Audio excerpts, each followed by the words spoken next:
நண்பர்களே, சிக்கிம்லேருந்து அடுத்த north east ஸ்டேட்டான Meghalaya போகிறதுக்கு ரெடி ஆயாச்சுங்க. இங்கேருந்து ஒரே நாளில் போக முடியாது. ஸோ இடையில அஸ்ஸாமில் ஒரு நாள் ஆல்ட்டை போட்டுட்டு பின்ன அங்கேருந்து மேகாலயாக ரீச் பண்ணிட்டோம். இங்கே உள்ளே என்ட்ராகும்போதே நம்ம பசங்க வழி மாறி போக அவங்க வர பக்கத்தில் ஏதாவது ஒரு ஸ்பாட்டு போகலான்னு நான் போன ஸ்பாட்டு தான் உமையாம் லேக்கு. உள்ளே நுழைஞ்ச உடனே நம்ம ஊர் ஊட்டி லேக்கு ஃபீல் கொடுக்கும். போக ஆனால் வேறு லெவலுங்க. அதுவும் கரெக்டாக சன்செட் ஆகும்போது வேறு போனேன்னா வேறு மாதிரி இருந்தது. இப்போது இந்த இடத்த அழகாக பொறுமையாக ரசிச்சுட்டு அதை உங்களுக்கு நான் காட்ட போகிறேன்.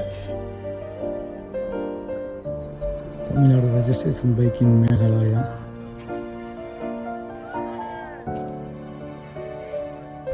சூப்பராக சன்செட் வியூ வருது.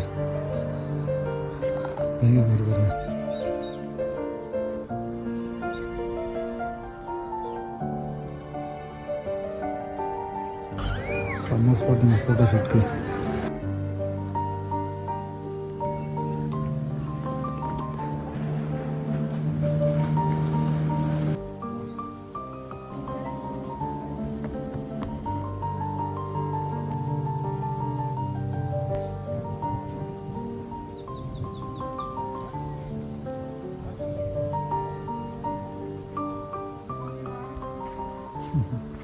சுற்றி எங்கே பார்த்தாலும் ஃபுல்லாக வெட்டிங் ஃபோட்டோ ஷூட் தாங்க. அதுக்கு ஒரு சூப்பரான ஒரு ஸ்பாட் அது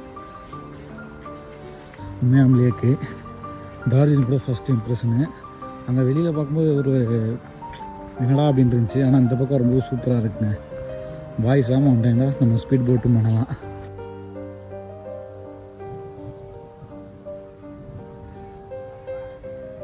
ரொம்ப அமைதியான ஒரு இடம், ரொம்ப பெரிய இடமே கூட. நம்ம ஊட்டியில் இருக்க லேக்குமே ஃபஸ்ட் நான் உள்ள என்ட்ரன்ஸ் ஆகும்போது இம்ப்ரெஷன் அப்படி தான் இருந்துச்சு. பட்டு இப்போ பார்க்கும்போது வந்து பார்த்தோன்னா சுற்றி நிறையா பார்க்கலாங்க. நிறைய ஸ்பாட் இருக்குது. உள்ளேயும் வாட்டர் ஆக்டிவிட்டீஸ் இருக்குது. இந்த மாதிரி வந்து பார்த்திங்கன்னா வுட் ஹவுஸ் செட்டப்பில் இருக்குது. பிரிட்ஜ் உடன் பிரிட்ஜ் இருக்குது. அது ஏதோ கன்ஸ்ட்ரக்ஷன் போய்ட்டுருக்கு. இருக்கிறதுனால நம்ம அதுக்கு போக முடியாது. மற்றபடி வந்து பார்த்தீங்கன்னா சூப்பரான ஒரு ஸ்பாட்டு. முக்கியமாக நீங்கள் வந்து ஃபோட்டோ ஷூட் பண்ணணும்னு நினச்சிங்க அப்படின்னா தாராளமாக இந்த இடத்துக்கு வரலாங்க. ஒரு அருமையான இடம், ரொம்ப ரிலாக்ஸ்டாக இருக்குது. ஏன்னா பசங்க இன்னும் வரல, மதியம் சாப்பிடலை, அதெல்லாம் இருக்குது. சரி, ஓகே. இனி நம்ம வந்து மேகாலயாவில் நிறைய இடங்கள் பார்க்க போகிறோம். ஒவ்வொன்றையும் வந்து பார்த்தோன்னா நம்ம ஷார்ட்ஸ்லேயும் சொல்கிறேன், மெயின் வீடியோலையோ லென்த் வீடியோலையும் காட்டுறேங்க. So stay tune.